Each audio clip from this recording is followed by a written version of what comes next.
Hello and welcome to the Personal Permission Blueprint Part 3, Courage.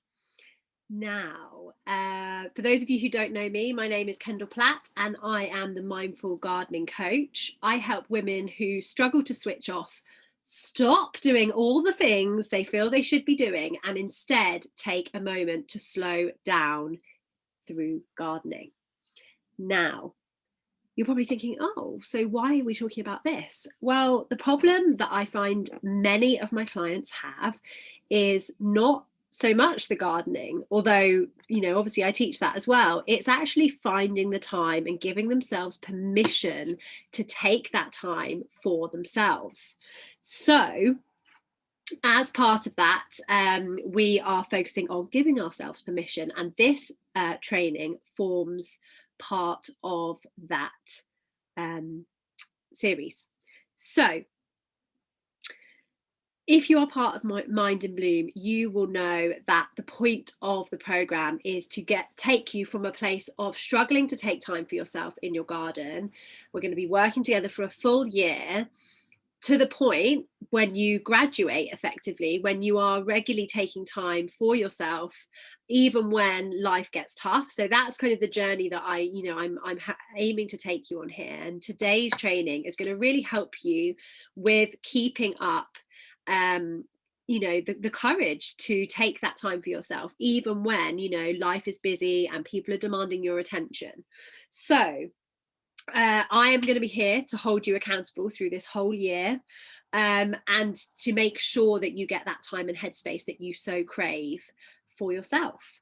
So before we start, I want to know, and I'm going to be asking you this every week in our every month in our mindset training, because I want you to be able to chart your progress through the year. Okay, so the question is, where are you at when it comes to giving yourself permission to rest and take time for you?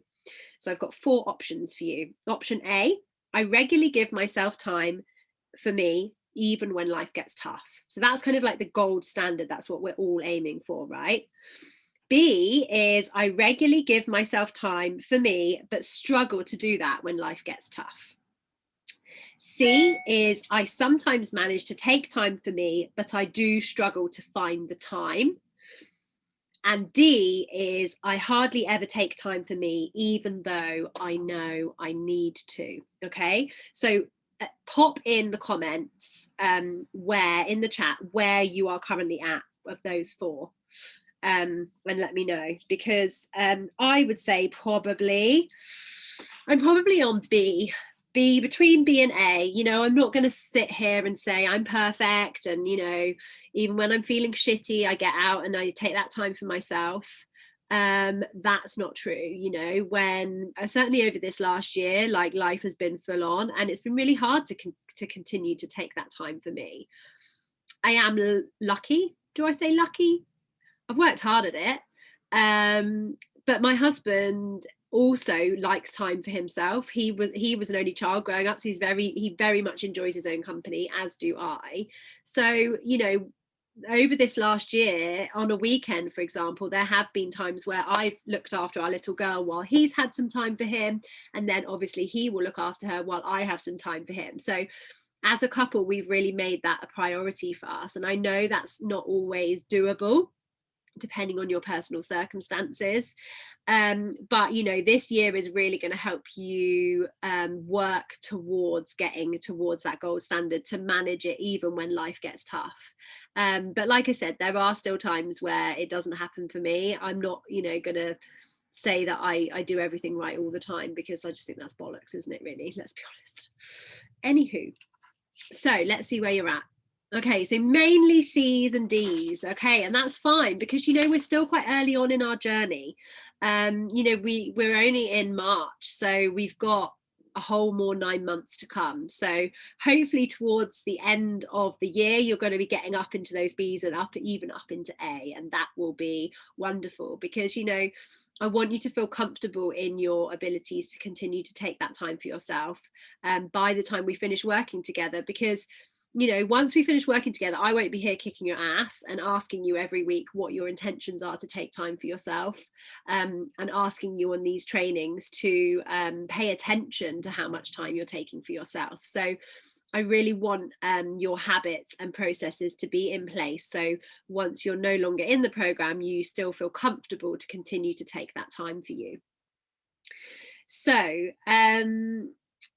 what are we talking about today? Courage. What is courage to start with? I thought I would look at a dictionary definition of this, and actually it really surprised me when I looked up what the actual definition was. I thought in my head I've got quite a good idea of what courage is, but the dictionary definition is the ability to do something that frightens one, and then a semicolon, bravery. So I was like, wow, actually the fact that there's the word frightens in there, and that kind of really got me thinking when I was writing this training, because I was like, oh, actually, I hadn't really even thought about that. Like, in order to be, courageous or brave, it's invariably when we're actually scared of something. So I would love to start with for you to let me know in the chat if you're comfortable. Or you can pop it into the Facebook group if you're watching on the replay. The last time you did something that genuinely scared you, okay? Now I'm going to share mine because I'm all about, showing you that I'm doing this alongside you. So for me, it was actually last night, okay? So I've got a new individual coaching program. So obviously Mind in Blue is my group coaching program, but I've got a new individual coaching program called Time to Bloom, which I'm really proud of. It's a 12-week program and it's quite intensive. It's like a weekly call, and it's similar to Mind in Bloom in that it's a commingling of mindful gardening skills and also mindset and planning work as well. But, I've had this real resistance and I've been quite scared or frightened to talk about it to anyone. So I've put all the effort into creating this thing, and then it's just kind of sitting there and I just haven't really spoken about it to anyone. So I think I have sent it, I have spoken about it to my email list because I feel like that's kind of almost like a safe space, but I've been quite scared to talk about it on Instagram. And I think a large part of this was down to the fact that I was a bit scared of people judging me, judging me and thinking, well, who's she to be teaching this program? Like, what skills has she got to be able to help me with this? Scared a little bit, perhaps, that people would criticize me and think that the program was too expensive. But in the end, last night, supported and kind of buoyed by a challenge that I'm currently taking part of with a good friend of mine, I just thought, do you know what? I'm just gonna do it. I literally thought I might puke before I went live. I was like, oh God, I just, you get that feeling in your stomach. It was just awful. But do you know what? Once I'd done it, I felt amazing. I felt really powerful. I felt really proud of myself, and almost like a bit like hyper and a bit like, woohoo, yay, like a bit high, It was really wonderful. I felt like I could, take on anything. And it got me really thinking after I'd done it, like, was I actually scared of all the things that I told myself I was scared of, like people judging me? I mean, in reality, no one's probably going to say it to my face, are they? Or probably even give a shit. Or, was I actually scared of that feeling of power? That like that buzz that I got afterwards, where I kind of had that feeling of I can do anything. Was that what actually I was scared of? Do I fear feeling powerful because society and so many people in my life up until this point have said to me, that I don't basically deserve to be powerful, and that opinionated women and powerful women are dangerous in their view. Largely, I think this is probably down to the fact that companies I've worked in, bosses I've worked with, have been very misogynistic, and probably they were probably a little bit scared of my power. In fact, almost certainly they were. And therefore that led them to kind of keep me small, because it was easier to keep me in my box, if you will. So this took me, as you can probably tell, on quite a rabbit hole. So many of us feel like we're held back, or feel scared or frightened to ask for what we want. Okay. And often we don't even question that fear. We just feel it and we stop, let alone actually getting to the bottom of what it is that we're fearing. So if you look at my journey there, initially I was like, I'm scared. And for a good week or so, I was like, I'm scared, therefore I'm going to take no action. Okay, that was like my default position. Then when I kind of pushed myself a little bit and I was like, right, why am I scared?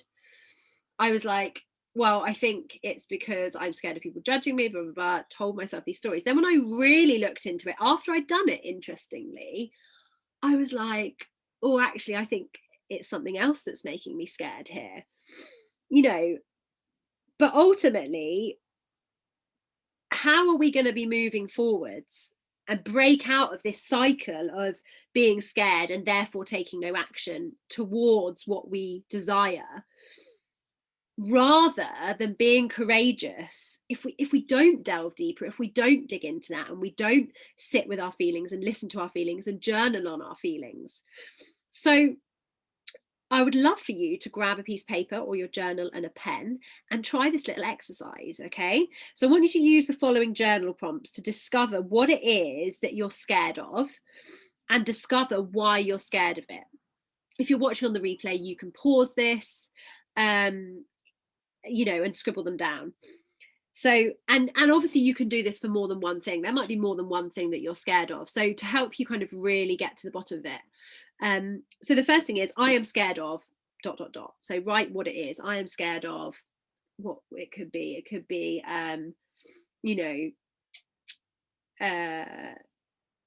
spending money on myself. That's a big one for many of us. We tend to keep the money in a little pot just in case, or keep it for and spend it on the kids rather than spending it on ourselves. So really think about what that is.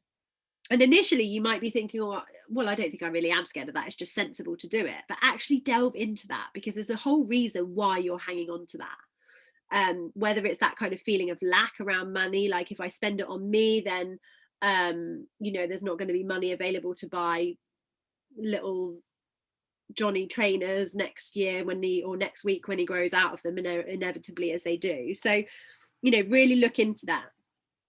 Then I want you to write down, the reason I'm scared of whatever the thing is because ...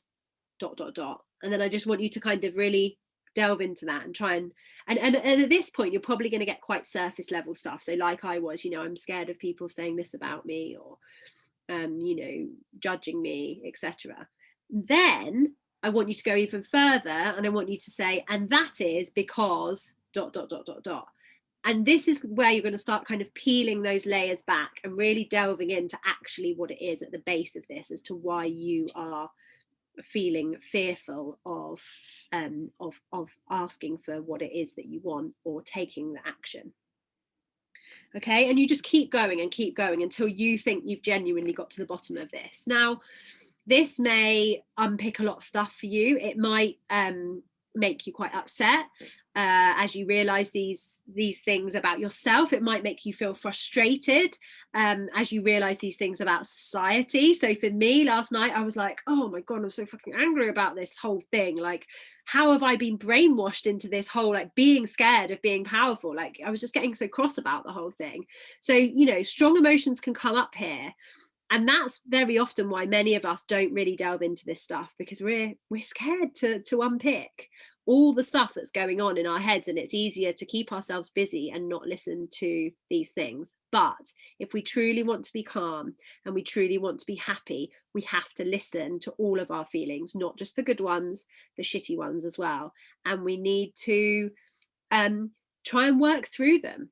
Now, if things are coming up for you and you are feeling like you want to talk to somebody about them, please contact me. I am here for you as your support network as part of this program. If I cannot support you, I will signpost you and encourage you to get into touch with somebody who is able to help you if you feel that that is the right route for you. But please, as a first port of call, come and talk to me, or somebody you feel comfortable with. And I don't want you to feel like you're alone with these big feelings, okay? Because I've been there, and I really wish I had somebody that I felt comfortable and safe to talk to about these things. So on to the next thing then. As always, I like to look to Mother Nature for inspiration as to how we can find these, find the strength to do these things. Okay, so how do plants and things in Mother Nature show courage? So I'd like you initially to consider a tulip bulb. Okay. So imagine it there, all nestled, safe and warm under the ground. It's got literally no idea what's above it. It's just there in its little papery skin. There's probably soil above it. There might be stones that might damage their delicate leaves as they're kind of growing. And it really has zero clue what is above it outside of the soil.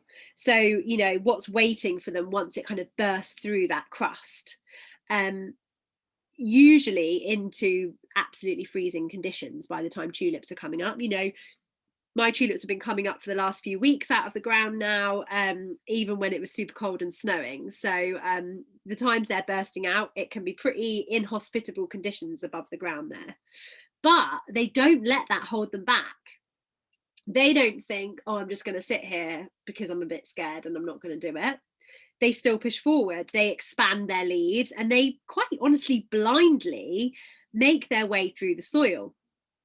If they come across a stone, they may have to change their direction a little bit, but they don't let that deter them. They still forge on forwards with their end goal in mind towards what it is that they want, which is to break through the soil and flower.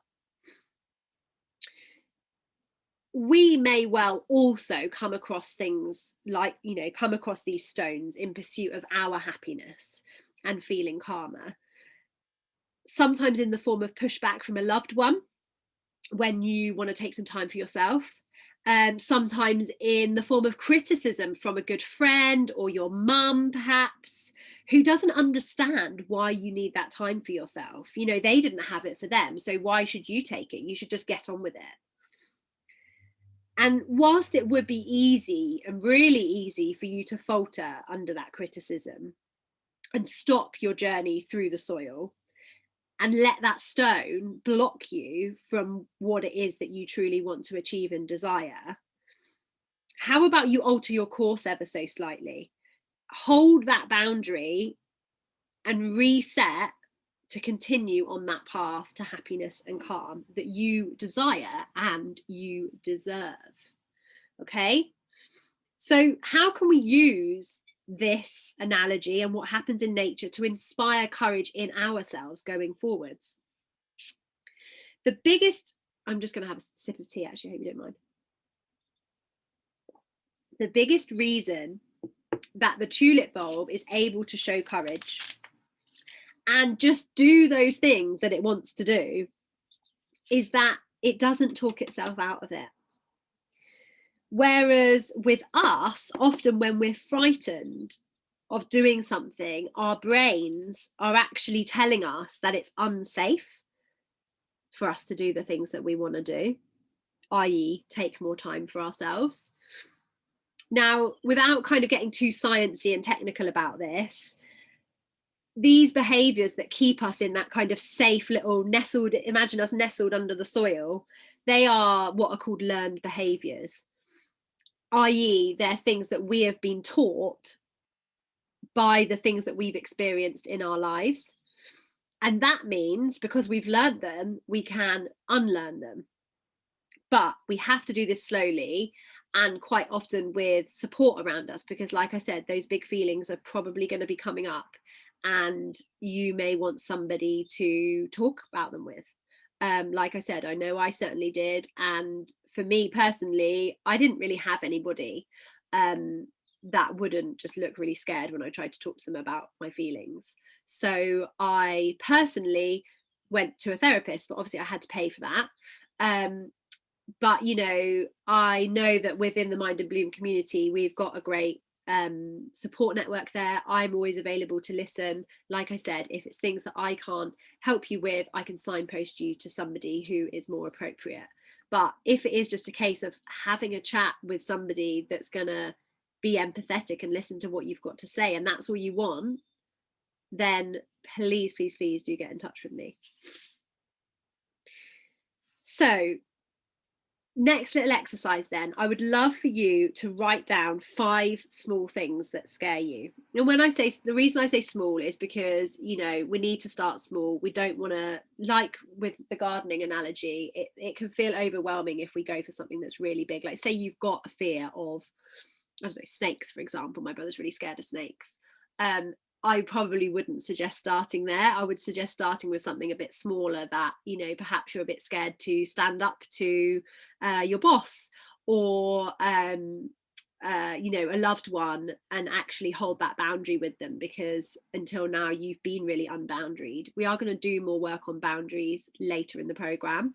But just write down, maybe it's saying no to your boss, for example.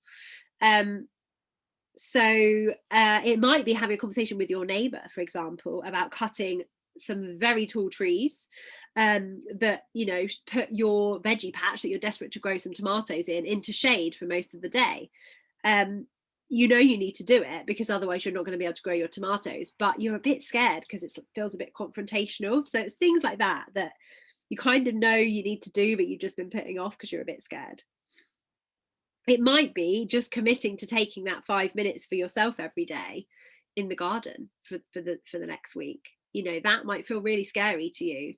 That making that commitment to yourself is like, oh, I don't know if I deserve that. And you start to get those feelings coming up, okay? And then I would love you to do the exercise that we did earlier on those, try to get to the bottom of them. And then I would love for you to do one of those things each week for the next 5 weeks. So I'm not going to make you do one a day. I'm just going to do one a week.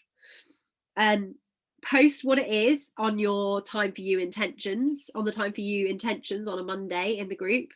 And then on a Friday, you can let us know if you've done it. But before you do write it down, notice how you're feeling. Before you do actually do it, write down and notice how you're feeling. What's coming up for you. Then I want you to channel that inner tulip bulb. Imagine yourself in the ground under the soil, all nice and cozy and warm. And then imagine yourself, unfurling and slowly growing and pushing up towards what it is that you want. And I want you to really burst up through that soil and into the great unknown, and then once you've done it, I want you to write down how you feel. I very much would be surprised if most of you didn't feel exhilarated, powerful, and also really proud of what you've done, that you've taken action. There's nothing better than having taken action, ticking something off your to-do list. So yeah, like I said, share on the Time for You intentions post on a Monday what your thing for the week is that you're going to do that puts you a little bit outside your comfort zone, and let us support you to do that. I'm going to do it as well. The way you're going to be able to really work on developing this courage and consistently holding on to your courage as life, as you go through life in the next few weeks, months, years, is really doing small steps to get you there. And the more you do it, the more you feel those positive emotions once you've done it, the less scary it will feel. The next thing that you've got to do will feel, because your brain knows that you're going to get that positive reward of those really great feelings. So yeah, the more you can do it and practice it, the better and easier it will become. And ultimately, by the end of this, I want you to be unapologetically asking for what it is that you want, and be strong in your power and know that you deserve it. because we all fucking do, right? But sometimes along the way, we've kind of lost ourselves a little bit, and we've listened a little bit too much to those voices that tell us we don't deserve it. And I am so there with you. But we can get it back. I want us to work together to get it back. So yeah. If there's any questions, either pop them in the chat or do let me know in the group, or you can obviously message me directly as well. But I hope you have a great week.